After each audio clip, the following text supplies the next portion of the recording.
बीच में और वक्तव्य के रूप में आज फिर से विधायक महोदय उमर जी डामर का आमंत्रित करो। उनके लिए उमर जी डामर सर। सबको जय जवाहर, जय जवाहर। अरे जय जोहर का नारा है, अरे जब जब आदिवासी बोल रहा है,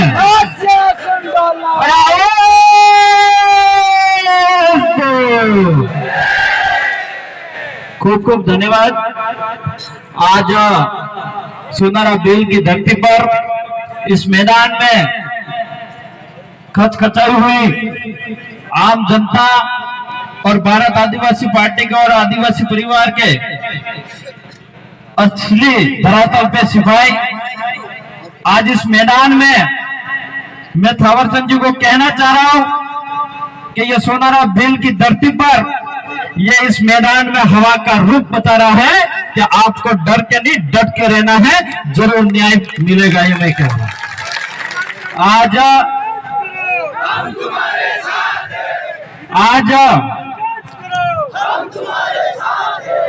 आज यहाँ पे कई वक्ता है, कई बोले, कई कलेक्टर की बुराई करी तो कई नेताओं की बुराई करी।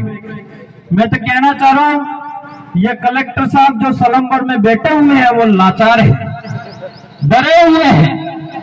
वो पर्ची के जो सरकार बनी है उसके कहीं न कहीं आप जो समझ सकते हो ये मैं बोलना चाह रहा हूं। आज जो राजस्थान के अंदर और केंद्र के अंदर जो सरकार बैठी है वो ये कहते हैं कि डबल इंजन है। मैं तो ये कह रहा हूं ये डबल इंजन भी नहीं है, क्योंकि आज तक ये कह रहे डबल इंजन की गाड़ी, डबल इंजन की गाड़ी चलती है, लेकिन आज तक कोई डबल इंजन की गाड़ी नहीं बनी है। तो इसलिए आपको, कलेक्टर साहब को भी मैं कहना चाह रहा हूं, आपको भी डरने की जरूरत नहीं है, क्योंकि जब आप आईएएस बने थे, जब आप अधिकारी पोस्ट आपके पास आई थी, उस समय आपने शपथ ली थी, भारत के संविधान की ली थी, आम जनता को न्याय दिलाने के लिए दी थी और नियम नीति निष्ठा की आपने शपथ ली थी। लेकिन वो इस शपथ को आप पूरी तरह से निभा नहीं रहे हो। इस कलेक्टर की जो सीट है इसकी गरिमा नहीं रख रहे हो, इस कलेक्टर के सीट का अपमान कर रहे हो।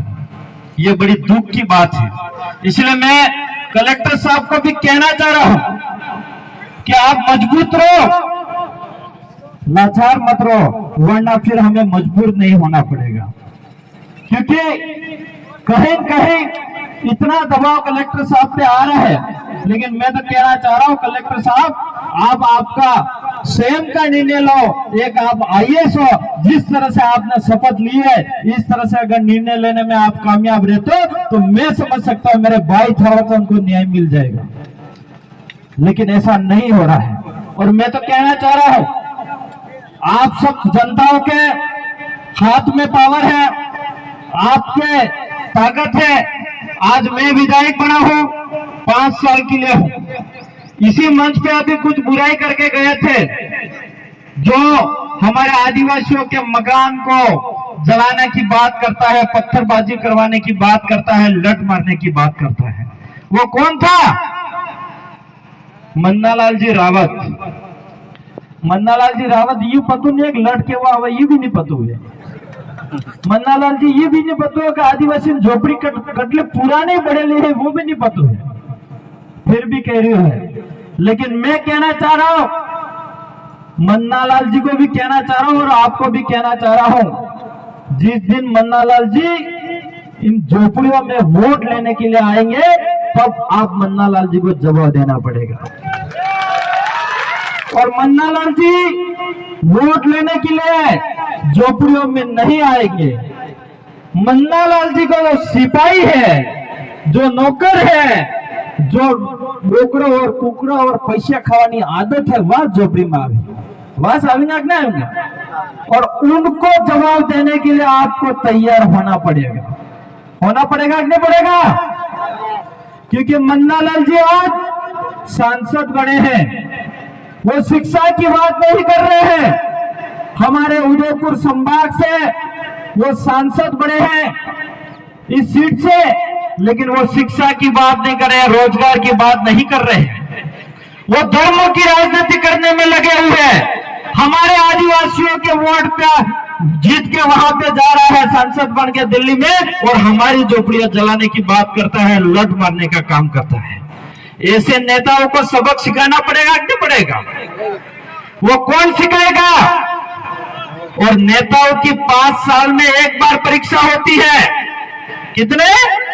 नेताओं के 5 साल में एक बार परीक्षा होती है, और वो परीक्षा दिलाता कौन है और जांच कॉपी कौन करता है? जनता के हाथ में है।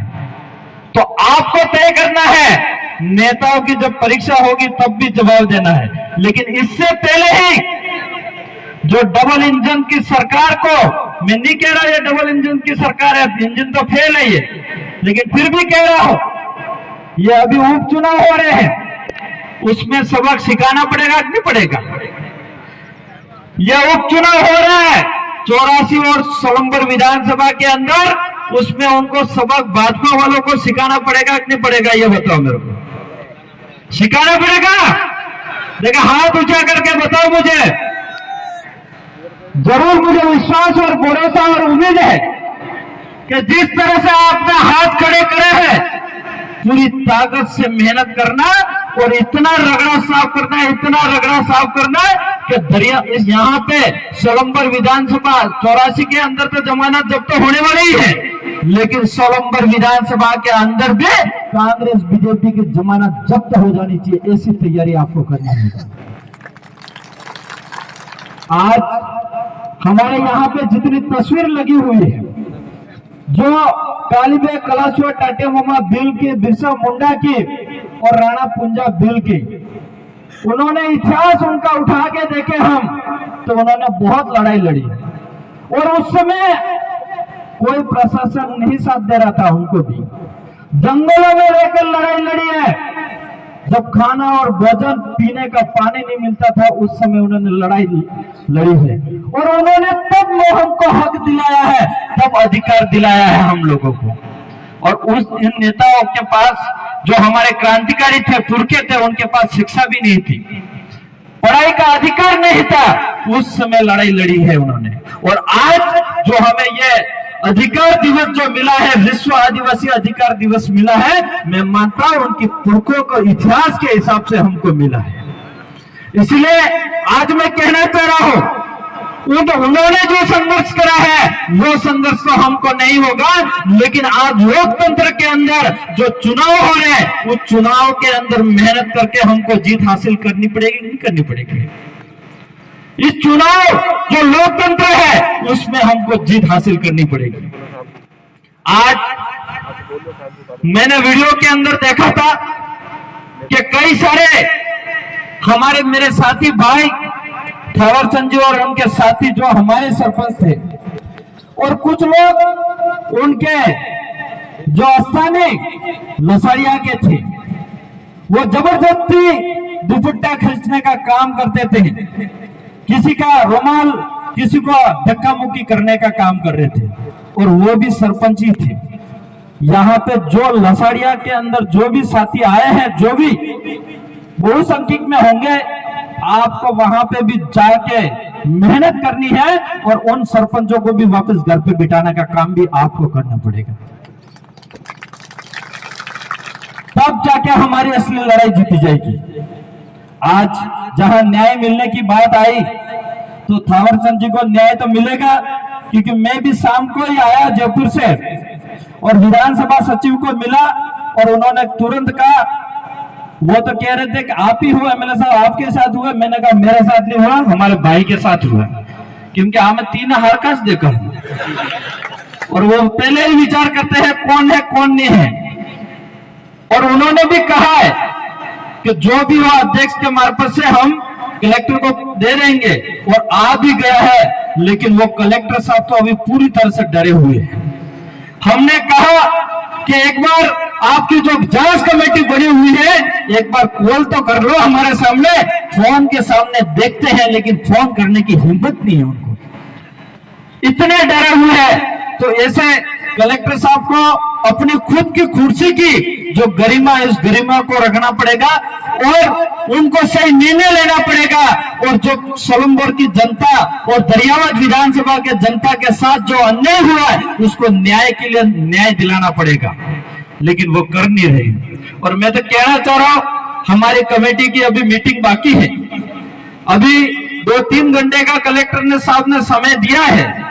अभी बहुत जल्द हम मीटिंग करेंगे और इसके बाद आगामी कौन सा हम निर्णय लेंगे वो शायद कलेक्टर साहब को भी पता नहीं है। इसलिए बहुत जो भी निर्णय लेंगे वो जल्द लेंगे।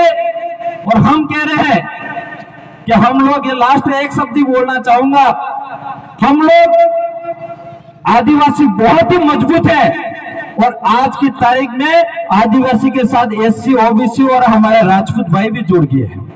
इसलिए यह पार्टी बहुत मजबूत हो गई है। इसलिए मैं तो कहना चाह रहा हूं, हम लोग बहुत मजबूत है, बहुत मजबूत है। हमें मजबूर मत करना, वरना आर पार की लड़ाई लड़ी जाएगी, ये मैं कहना चाह रहा हूं। बहुत खूब धन्यवाद मेरी बात को सुना। इसलिए जोहार, जय आदिवासी, जय भी प्रदेश।